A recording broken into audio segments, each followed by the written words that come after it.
Alright, ayan. So, good evening po ulit, good afternoon, and good morning sa lahat ng mga viewers natin dyan. And for today's video guys, ayan, kita niyo naman, mag-unbox po tayo ng isang Starlink Kit Gen 3 po na standard.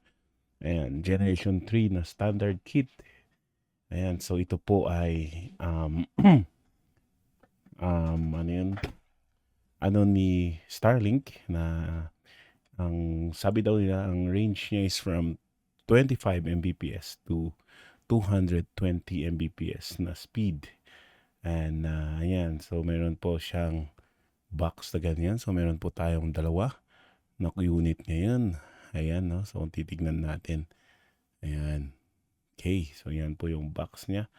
Ayun, so yung router din po niya is Gen 3, no? Hanggang uh, 802.11a, B, G, N, C, A, X, no? And meron po siyang WPA2 security na meron po siyang 2 latching Ethernet ports po. Mamaya papakita po natin yan. Ang ano niya po, no? Ayan, so satellite dish, 0.57 kilograms, no? Ayan, so medyo ano po siya, but medyo malaki din siya, no? Ayan, so connectivity daw po niya can support up to 235 devices, no? Pero ayun nga, pwede man ng ano, maglagay po ulit dun sa latches niya, dun sa LAN ports niya. Kasi meron po siyang dalawang LAN ports na pwedeng gamitin, no? Na pag paramihin pa. Pero syempre, mas maraming devices, mas maraming nagkikigamit, mas na maraming nagkikihati. Ayan. Okay. So, supports hanggang Wi-Fi 6 na din po siya. And of course, yung ating Gen 3 na standard, hindi po siya motorized. So, kailangan po siyang mailipat-lipat pagka po ano yan, kapag po kailangan natin ng signal. Ayan. So, ayun nga. Okay. So, ayan, pagkabukas po natin, no? Ayan po, si ano agad yung tumambad, no? Yung kanyang dish, saka yung kanyang kickstand. Ayan, yan po yung kanyang kickstand. Ayan. So, ganyan po siya. Okay. Ayun, no? Tingnan nyo naman. Ang laki. Yan yung nagpalaki, no? Okay. Yan muna. And of course, pagka po, ano natin, ayan o, meron po siyang port doon, no? Sa may ano niya, doon po yung paglalagyan natin ng kanyang cable papuntang Gen 3 router. So, yan po yung kanyang, parang ano lang yan eh, ano yan, manual. Hindi pa yan, though hindi pa rin siya manual eh, kung ano lang po yung nandyan. No? Ayan. Okay, so yan siya. Okay, lagay natin yan dyan. Of course, unahin natin po yung Gen 3 na router po niya. Ayan. So, meron po siyang router. Yan po siya.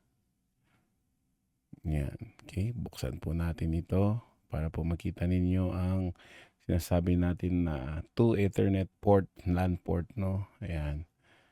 Ayan po siya. Okay. So, yung isa is power, yung pinaka-right, and then yung pinaka-left din naman po is papuntang antena. Ayan. Okay. Ayan. So, balik natin. Of course, isunod po natin. Teka, pwesto natin. Ayan. Sunod po natin ang kanyang power supply. No? Meron po siyang 1.5 meters. Ay, hindi pa pala. Ayan, power cable na lang po muna. AC cable, yan, 1.5 meters na alternating current na cable. Okay. Ayan. So, antenna niya po niya is 100 degrees, 110 degrees po na field view, no? Ayan, so yan po yung kanyang 15 meters na Starlink cable.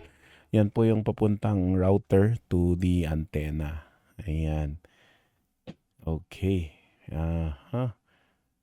Sige, iayos muna natin 'yan. Ayan, so ayun nga, kagaya ng sinasabi ko kanina, typical speed daw po niya is 25 to 220 Mbps. Ayan. And meron po siyang, ayun. So, yan po yung kanyang power supply. Ayan. So, dyan po lahat manggagaling ang power ng, ano po, ng ating Starlink. Ayan. So, yan lang po yung nasa kit natin. Ayan. So, siguro na our next video, magkakaroon lang tayo ng additional na video kung paano po siya i-set up and paano po siya gamitin. Okay. So, ganyan po siya. Ayan, sarado natin. Ayan. So, yan po yung isang box po natin ng ating Starlink. Okay. Okay, ayan. Yan, iayos lang natin. And then, mabilisan lang pong edit natin. I mean, mabilisan lang pong opening nitong ating isa pang Starlink. No? Actually, 7 po yan na natin. But, yun, para hindi naman po kayo mainip at hindi naman po kayo dalawa lang po yung ating bubuksan. Ayan. Actually, pang lang po yan. Panghabol lang po natin ng 8 minutes sa ating video para naman po may konting konting mid-roll ads. Ayan. Okay. Ayan. So, ganyan po lahat, no? Ang ating packaging ng Starlink. Kailangan mo talagang punitin yung mga yung mga box niya para po mabuksan natin siya. Ayan. So, ganyan po siya. Okay. So, pagtambad din po, ganon din po, no? Ang kanyang Starlink dish, saka yung may kickstand. Ayan. Inspect lang po natin kung may basag o wala. Ayan. Tanggalin natin yung diagram niya ulit. Hindi ko alam kung diagram yan or what. Ayan. Power supply okay. Ayan. Router okay. Ayan. And cable okay. RJ. Ayan. And then power cable okay. So yun. Okay naman po siya.